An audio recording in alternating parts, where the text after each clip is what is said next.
Secular Gujarat ન્યૂઝમાં આપનું સ્વાગત છે। સંખેડા તડવી યુવા સંગઠન ચેરિટેબલ ટ્રસ્ટ દ્વારા સ્વર્ગીય Babarbhai Ambalalbhai Tadvi memorial cup cricket tournament 2025નું આયોજન કરવામાં આવ્યું।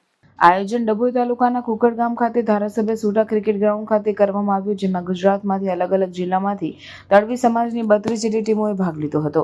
બાબા સાહેબ આંબેડકર અને આદિવાસી જનનાયક બિરસા મુંડા ભગવાનના ફોટાને ફૂલહાર કરીને મેચની શરૂઆત કરવામાં આવી, જેમાં ઓપનિંગ સમયે ઉપસ્થિત મુખ્ય મહેમાન સંખેડાના ધારાસભ્ય અભિસિંહભાઈ તડવી, બરોડા જિલ્લા પંચાયત ઉપપ્રમુખ અશ્વિનભાઈ પટેલ, સંખેડા તાલુકા પંચાયત પ્રમુખ દીપિકાબેન તડવી, બહાદરપુર તાલુકા પંચાયત સદસ્ય નયનાબેન તડવી અને તડવી યુવા સંગઠન ચેરિટેબલ ટ્રસ્ટના પ્રમુખ અને સદસ્યો ઉપસ્થિત રહ્યા હતા અને આ કાર્યક્રમમાં સફળ બનાવ્યો હતો।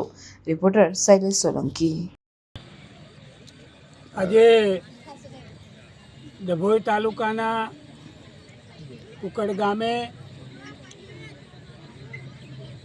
સંખેડા તડવી સમાજ આયોજિત ક્રિકેટ ટુર્નામેન્ટ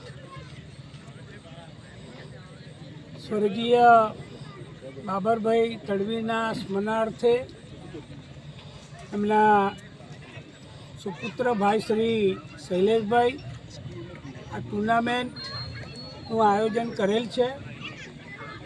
આજે મને હાજર ક્રિકેટ ટુર્નામેન્ટનું ઓપનિંગ કરવાનો મને લાવો મળ્યો। તડવી સમાજ ખૂબ પ્રગતિ કરે, યુવાનોમાં પણ એક શક્તિ આવે।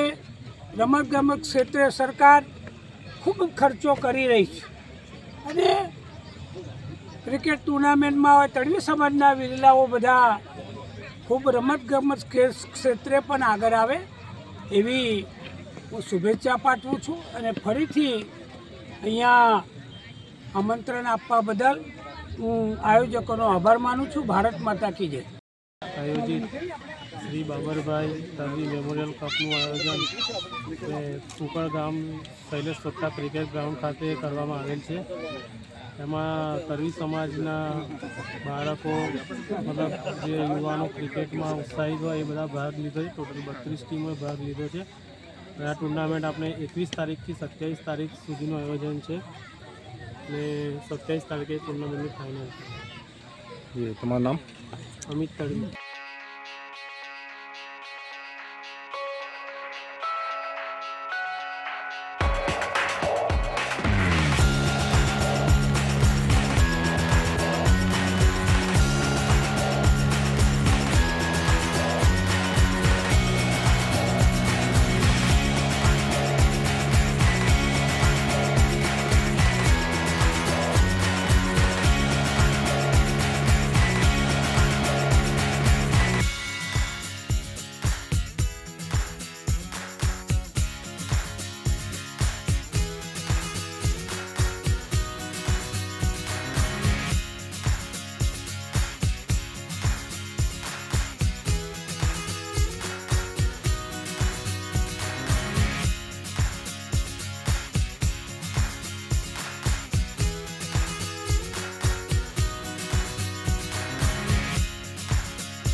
સમાચારોની અવનવી અપડેટ્સ માટે જોતા રહો સેક્યુલર ગુજરાત ન્યૂઝ.